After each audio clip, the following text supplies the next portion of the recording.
Basic endodontic instrumentation. Endodontic trays contain many items familiar to you from general dentistry, but certain hand instruments are designed specifically for endodontics. We will not encounter all of these in the BDS3 course, but you will be introduced to further instruments and techniques as you progress through the BDS program. On your basic endodontic tray, you will note several instruments you have yet to encounter. The DG16 Endodontic Probe or Explorer. This double-ended probe is used to explore and identify canal orifices and aid determination of canal angulation. It is not to be used as a spreader during obturation. D11T Spreader. A single-ended instrument used for adapting and condensing gutta perca during cold lateral condensation, while creating space for accessory points. The D11T spreader should never be heated. The DG20.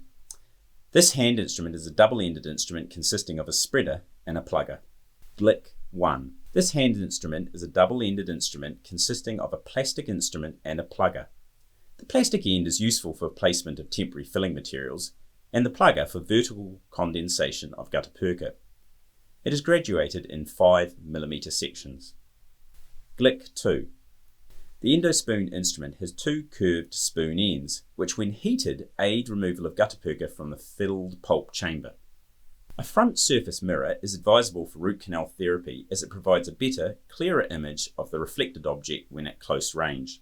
The additional endodontic tray used in the simulation clinic contains several items used in root canal treatment.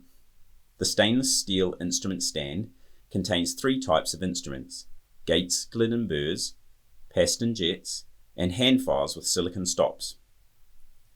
In addition, there are packaged and sterilized high-speed friction grip burrs, cotton pellets and spare silicone stops, and long shank slow-speed round burrs. The final item is an endodontic instrument sponge and stand. Gates Glidden burrs are steel burrs with a long, thin shank and an elliptical cutting section with a guiding, non-cutting tip. They are used for coronal flaring and opening up the orifice.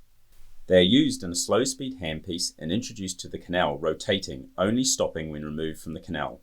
The cutting is undertaken when moving coronally.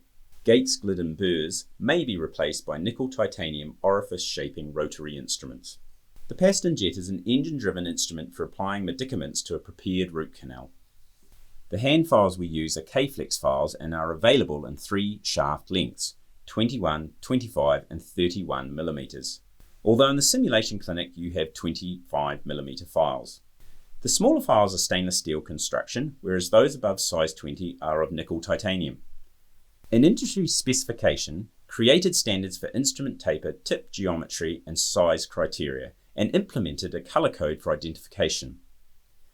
In your stand, the size 10 file has a purple handle, the 15 a white handle, 20 yellow handle, 25 red handle, 30 blue handle, 35 green handle, 40 black handle, before returning to white for the 45 file. Files are generally introduced to the canal with a watch winding motion, alternating clockwise anti-clockwise action with slight apical pressure. The working action is a push-pull motion, dentine being removed on the pull stroke with the tip planed against the canal wall. The silicone stops on the file shaft are for recording or marking a length that you wish the file to reach within the canal, be it the working length or a reduced length, for example during step-back preparation. Long shank steel round burrs are versions of the regular steel round burrs you have already encountered.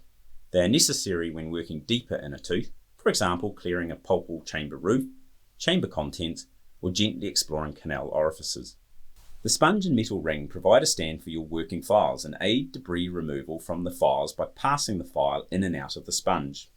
All instruments used in a canal must be placed in the sponge and not placed back in their original stand. Irrigation is a vital component of root canal debridement, and solutions are introduced to the canal with a disposable syringe and needle. The needle is a 27 gauge and is modified with a slot cut in the terminal end so that the solution is vented sideways rather than in an apical direction. Passive irrigation without the needle bound in the canal and done gently reduces the chances of extrusion of an irrigation solution into the periapical tissues.